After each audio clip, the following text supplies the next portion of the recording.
Hello, and welcome to our discussion on radiating your light through meditation. My name is Cynthia Ruiz, and I am an author, professor, leadership expert, executive coach, and a city commissioner. So let's go ahead and start the discussion with these amazing energy healers. I'm going to turn it over to Teresa. Hi. Hi, Cynthia. Hi, Jennie Shikoba. Great to be here with you all again today and to be discussing meditation. I am a registered nurse, Reiki practitioner, and I use meditation myself quite frequently to bring me to a state of relaxation and also calmness and peace. So what is meditation? Meditation is a spiritual practice. What I mean by that is the more you practice, the better you become at meditation. Is there a right or wrong way to meditate? In my experience, no. Do you have to have a spiritual belief in meditation? No. Meditation works regardless of whether your path is from the east or the west. So why did I get into meditation? I used to go to a metaphysical store and they would hold meditations every week. And in the beginning, I found it very hard to meditate. I would lay in bed, as they tell you to, oftentimes fall asleep halfway through, try to focus on my breathing, scare myself sometimes. I was breathing so deeply. That wasn't working for me. So I found the easiest way to calm my own mind from all the monkey chatter was to take a tea light and every day stare at the flame for 1 minute the first day, 2 minutes the second day, and increase the minutes every single day until by day 10, I was able to look at the flame, but not be conscious I was looking at the flame because I would have gone off into a altered state, if you will. But the purpose behind the candle was just to focus my mind into stillness and onto one thing. Do I meditate for hours on end every day? No. Some days I'll meditate for 10 minutes. Some days I'll meditate for longer. Do I use music? Sometimes I do. Sometimes I don't. It just depends on how I'm feeling at the time I want to meditate. And I found it to be a very, very useful practice for me as far as keeping me grounded, keeping me aligned, and keeping me at peace. And then with having said that, I will pass on to Jennie. Thank you, Teresa.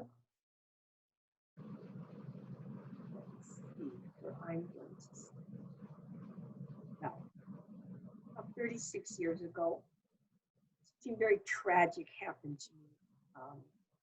My family. I had a brother who took his life, and my head was just like all over the place.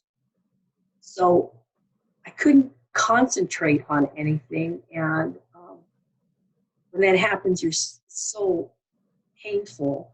You can't even put your arms around it. It's, to this day, I've not, I can live with it, but you don't forget it. So you just learn how to live with pain that is as traumatic as that. But I was at a point in my life where we had this huge conversion at work, and I was like so busy and I could not concentrate on anything. So I said to myself, you gotta do something because you're flipping out. So I saw this thing, this book for Alhambra, and it said yoga and meditation. I thought, yeah, right, that's not gonna work. But I said, I'm going to try it because you should never say that's not gonna work until you try it. And I was at the very end of my rope. So I took the class. I hated this first 6 classes that I went to. I was pissed off because I thought, this lady over here in the front, she's floating, and doesn't she realize that I'm, I just like I'm screaming in my head, and this crap isn't working for me. That's what I said, but I used the other word with the S. And I just wanted to get through the class.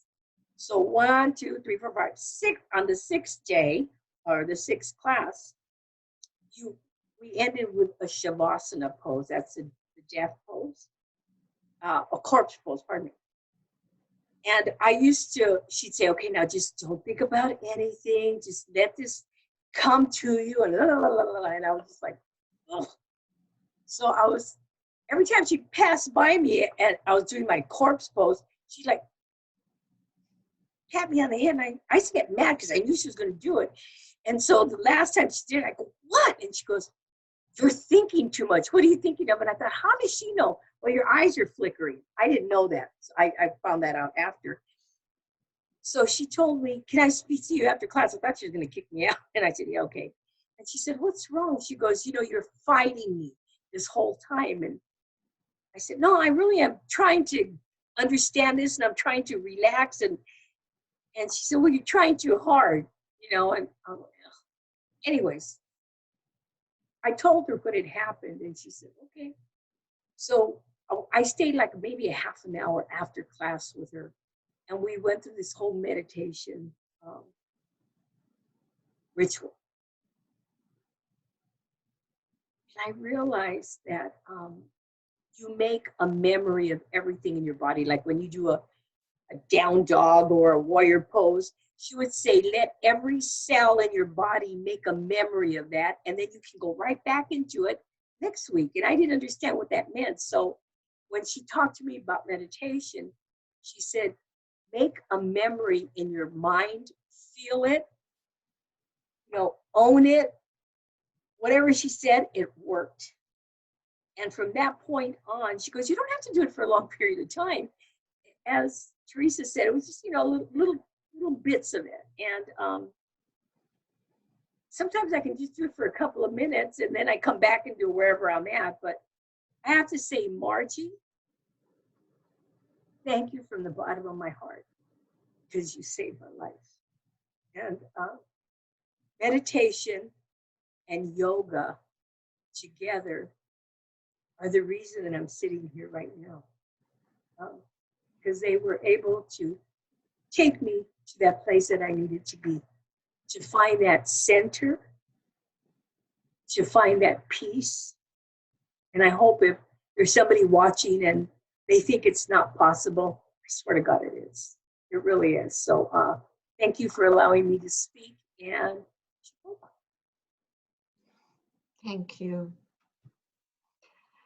My name is Shikoba. I'm an intuitive hands-on healer, soul memory discovery facilitator, Kundalini yoga teacher, Indian shaman. And I started meditating because, like Jennie, something traumatic happened in my life. And I had all this mind chatter. I couldn't sleep well. I was sad. I was depressed. And I knew I didn't want to be like that for the rest of my life. And I'd heard about meditation. So I started to go to all the meditation classes I could find, to all different places and evenings, weekends. And I tried and tried, but my mind chatter would just not stop.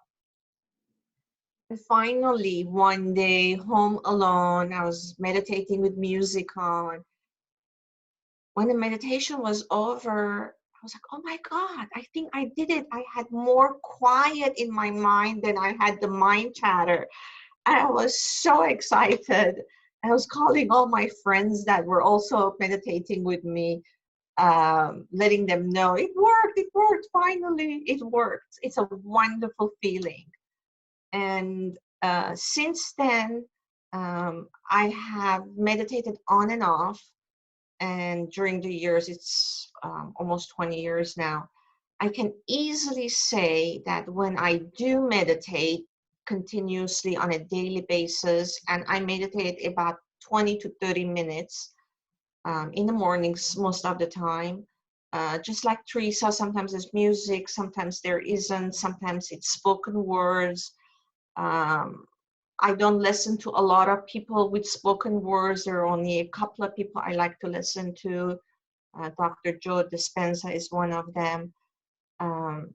And I can easily say I have more clarity, I am more peaceful, I am more calm, and I can deal with life situations with more ease. I'm not thrown off of my center, as Jennie said. When something happens, I can bring myself back and figure out what to do with more calm. And during meditation, I also do get a lot of answers. I ask the question that I want answers to. Sometimes they come right away. Sometimes, a week later, I'm walking the dogs, or I'm speaking with a friend and the answer comes through. And that's my journey of meditation. Cynthia, how about you? Well, when I think of meditation, I don't think of just one thing. I think, first of all, for me, meditation is getting still. It's getting still and getting quiet. And in that quietness, the couple things I can do is I can connect with my higher self or connect with the Creator. So connecting with my higher self, what does that look like? Well, we all have that inner voice. We all have that intuition. But if our lives are so busy and we're talking so much, we don't tune in to that inner voice or that higher self. So for me, the first part of it is connecting to myself. The second part is connecting to the Creator of the universe. And I, like Shikoba, I'll get messages, because in that quietness, when my mind is still, if I set an intention before I meditate, I get answers. So through that, I can connect to the Creator, but I can also connect with my ancestors. So to me, meditation is really many things, not just one thing. I, like the other women, I had trouble meditating. It took me a long time. So I started out with guided meditations. And then I've also used mantra is where you're repeating the same word over and over and over to still your mind. I've concentrated on my breath, very similar to what Teresa was talking about, is concentrating on that flame. So there's a lot of different techniques you can use, but the important part, like we've all talked about, is the practice. And start small. I actually have guided meditations that I've done to help people out, a 3-minute, 5-minute, and a 10-minute, because I think it's in a practice. Once you develop that practice, it really, for me, it energizes me, yet grounds me at the same time. Which sounds like that's kind of counterintuitive that you could have both, but you can. But I, again, like many of us, when first started meditating, I would sit down, close my eyes, and do my list of things to do in my mind. Okay, I got to go to the market. I got to go to this and that and the other. But it was finally until I was able to just do nothing, I learned a technique, and the technique was when things come into your consciousness, like a plane flying overhead, the dog barking, a car backfiring, instead of giving that energy, because then my thought would go, oh no, the dog's barking, the dog's barking. Instead of giving energy to that, what you do is acknowledge it and then let it float away and get back into that space, that stillness, that inner peace.